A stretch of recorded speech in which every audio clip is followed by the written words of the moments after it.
పొద్దుగాల లేవంగానే ఇంత షాయ బొట్టు సప్పరిస్తాం, ఆఫీసులకు పనులకు పోతప్పుడు ఇంత నాస్టా చేస్తాం, పగటాల బువ్వ తింటాం, నడుమిట్లా ఓ షాయ సప్పరిస్తాం, మాపటీలు ఇంటికి వస్తప్పుడు మిర్చి బజ్జీలు సైజు చూస్తాం, రాత్రి మళ్ళీ ఇంత బువ్వ తిని మలుసుకుంటాం.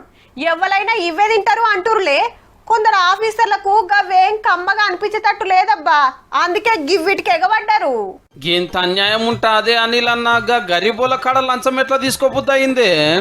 కంప్లైంట్ దగ్గర ఇంద్రమ్మ ఇళ్ల కోసం 10,000 రూపీస్ డిమాండ్ చేశారు. మధ్యకాలంలో ఇంద్రమ్మ ఇళ్ల గురించి బానే పైసలు క్లెయిమ్ చేస్తా ఉన్నారు. Right hand fingers red hand మనకి గదన్నట్టు కరీంనగర్ జిల్లా మధురనగర్ రా పంచాయతీ కార్యదర్శి ఇంద్రమ్మ ఇండ్ల బిల్లు పాస్ చేస్తానికి లంచం అడిగితే చక్కగా ఏసీబీకి పట్టించారు.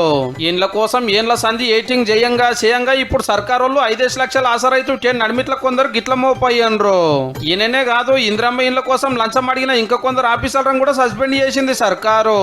గా పైసలు లేకనే పెంకుటిన్లల్లా కిరాయిన్లలో ఉంటున్నారంటే వాళ్ళని పైసలు ఎట్లా అడగాలనిపిస్తున్నది సాలరు మీకు. ఇక హైదరాబాద్ లాలాగూడ కరెంట్ ఆఫీస్ సుధాకర్ రెడ్డి గారు 15,000 లంచం తోటి అరెస్ట్ అయ్యిండు.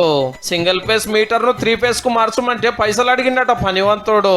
ఇక ఇటు చూడండి, సారు పేరు కృష్ణ, సీదా లంచం ముట్టుకుంటే పాపం అనుకున్నాడేమో, పక్కకు మనిషిని పెట్టుకున్నాడు నడిమిట్ల. నల్గొండ జిల్లా చిట్యాల తహసీల్దారు ఒక భూమి చూస్తానికి ముటేషన్ చేస్తానికి ఎంత అడిగిండో ఎంత పుచ్చుకుంటుంటే ఈయన పట్టుకున్నారో ఏసీబీ ఆఫీసర్ గారే చెప్తాడు. ఈయన ఎంఆర్ఓ గారు ఇనిషియల్ గా 10 లక్షలు డిమాండ్ చేయడం జరిగింది. కంప్లైంట్ రిక్వెస్ట్ పైన 5 లక్షలకు సెటిల్మెంట్ అయింది. ఈ రోజు 2 లక్షలు తీసుకొని వచ్చి ఇవ్వడం జరిగింది. అరే 10 లక్షలు డిమాండ్ చేసి సగం డిస్కౌంట్ ఇచ్చి భయాన కింద 2 లక్షలు పుచ్చుకుంటున్నాడు ముద్దుగా. ఫస్ట్ నాడే జీతం ఎత్తుకుంటా పనులకు పైసలు గుంజుతున్న ఉత్తమ ఆఫీసర్లు ఈ నడుమ బొచ్చడు దొరికిండ్రు. అందరు ఆపాలరు డిస్కౌంట్లు భయానాలు మళ్ళొక నాడు వివరంగా చెప్పుకుందాం తీయుండ్రి.